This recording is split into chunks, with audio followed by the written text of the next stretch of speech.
તો આરોગ્ય વિભાગનો આયુર્વેદના તબીબો સાથેની મીટિંગનો મુદ્દો ગરમાયો છે, જેમાં આયુર્વેદિક તબીબોની મીટિંગ બોલાવતા એસોસિએશનમાં રોષ જાગ્યો છે। આરોગ્ય વિભાગે મીટિંગ બોલાવતા તબીબોમાં ભારે રોષ છે। આઈએમએ એએમએ નો મીટિંગને લઈને સખત વિરોધ। આઈએમએની તબીબોને એલોપેથી પ્રેક્ટિસ ન કરવા દેવામાં આવે તેવી માંગ। તો ડોક્ટર કમલેશ રાજગોરે પ્રેક્ટિસ અંગે કરી હતી રજૂઆત।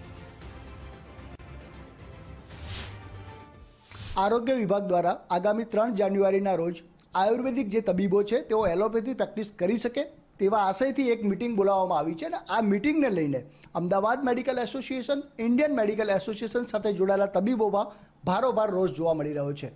એએમએના વાઇસ પ્રેસિડેન્ટ અને ઇન્ડિયન મેડિકલ એસોસિએશનના media coordinator doctor Mukesh Maheshwari આપણી સાથે છે, તેમની સાથે વાત કરીશું। સર, આ પ્રકારની જે મીટિંગ બોલાવવામાં આવી અને બીજેપીના સાથે જોડાયેલા નેતા ડૉક્ટર કમલેશ રાજગોર છે, તેમણે આવી રજૂઆત કરી કે એલોપેથી ડૉક્ટરોને એલોપેથી પ્રેક્ટિસ કરવા દેવામાં આવે આયુર્વેદિક ડૉક્ટરોને, કેટલું યોગ્ય અને આજે સરકારે જે આ નિર્ણય લીધો મીટિંગનો, આપ કઈ રીતે જુઓ છો? સંજયભાઈ, સૌથી પહેલાં તો આપણે એ વસ્તુ સમજવી જોઈએ કે ઇન્ડિયન મેડિકલ એસોસિએશન જે મોડર્ન મેડિસિનનું એક એસોસિએશન છે એ કોઈ પણ પથીનો ક્યારેય વિરોધ નથી કરતું। આયુર્વેદિક પોતાનું સાયન્સ છે, હોમિયોપેથી પોતાનું સાયન્સ છે, અને પણ દરેક સાયન્સવાળા પોતાની પ્રેક્ટિસ કરે એ માટે સુપ્રીમ કોર્ટ અને હાઈકોર્ટ દ્વારા વારંવાર નિર્દેશ આપવામાં આવેલા છે। સુપ્રીમ કોર્ટે ભૂતકાળમાં કોઈપણ જાતની મિક્સોપેથીની પ્રેક્ટિસ અલાઉડ નથી કરેલી, અને જો એવું કોઈ પણ કરે તો એ કન્ટેમ્પ્ટ ઓફ કોર્ટ ગણાય એવું પણ સુપ્રીમ કોર્ટે ટાંકેલું છે। એટલે અમારી તો એવી માંગણી છે કે ભાઈ મોડર્ન મેડિસિન જે ભણે છે એ મોડર્ન મેડિસિનની પ્રેક્ટિસ કરે, આયુર્વેદિકની ભણે છે આયુર્વેદિકની પ્રેક્ટિસ કરે, અને હોમિયોપેથીવાળા હોમિયોપેથીની પ્રેક્ટિસ કરે, નેચરોપેથીવાળા નેચરોપેથીની પ્રેક્ટિસ કરે। કારણ કે જે માણસ મોડર્ન મેડિસિનનું 7 વર્ષ એમબીબીએસનો કોર્સ માટે ભણતો હોય, એના પછી જ્યારે સ્પેશિયાલિટી માટે બીજા 3-4 વર્ષ ભણતો હોય તો એને પોતાનું સંપૂર્ણ નોલેજ હોય છે, એની ઇફેક્ટ, એની સાઇડ ઇફેક્ટ, એના કોમ્પ્લિકેશન, એના આગળના કોન્સિક્વન્સીસ બધું ખબર હોય છે।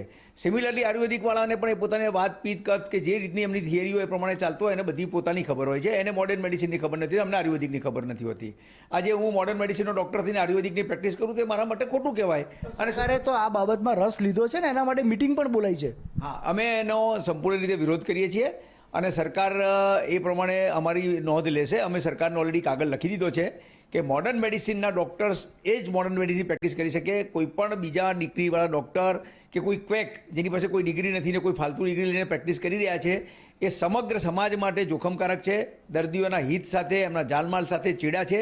એટલે એ ટાઈપની પ્રેક્ટિસ બંધ કરવા માટે પણ અમે ઓલરેડી કમિશનરશ્રીને કાગળ લખેલો છે કે ભાઈ એના પર તાત્કાલિક પગલાં લેવામાં આવે। જે લોકો લાયસન્સ ધરાવે છે એ લોકો પ્રેક્ટિસ કરે, બાકીના લોકો ના કરી શકે। બીજેપીના જે અગ્રણી ડૉક્ટરે આ માટે રજૂઆત કરી છે કે આવી મીટિંગ બોલવામાં આવે અને છૂટછાટ આપવામાં આવે, કેટલું આને તમે ભયજનક માનો છો? લોકો માટે કેટલું ખતરારૂપ છે? આપણે પોલિટિકલ સ્ટેટમેન્ટ નહીં કરીએ, પરંતુ કોઈ પણ પાર્ટી હોય, પોલિટિકલ પાર્ટી, એને સમજવું જોઈશે કે ભાઈ આ એક સબજ્યુડિસ મેટર છે।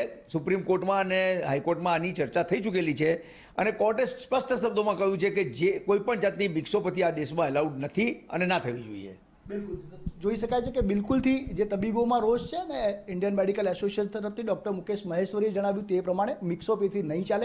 જે તબીબ પાસે જે ડિગ્રી છે તેની જ પ્રેક્ટિસ કરવી જોઈએ અને સરકાર આ પ્રકારની કોઈ પણ પ્રકારની મીટિંગ બોલાવે તે પણ યોગ્ય નથી। જો આ પ્રકારની પ્રેક્ટિસ થશે તો લોકોને ગંભીર પરિણામો ભોગવવા પડશે। એટલે આ પ્રકારની જે પ્રેક્ટિસ છે, જે તબીબો છે, જે બની બેઠેલા તબીબો છે અને જે આયુર્વેદ અથવા બીજી કોઈ ડિગ્રી ધરાવે છે ને એલોપેથી પ્રેક્ટિસ કરે છે તેને ચલાવી ન લેવામાં આવે અને તેની ઉપર કાયદાકીય સકંજો કસવામાં આવે તેવી પણ તેમના દ્વારા માંગણી કરવામાં આવી છે। કેમેરા પર્સન અંકિત દવે સાથે સંજય જોશી, ગુજરાત ફર્સ્ટ, અમદાવાદ।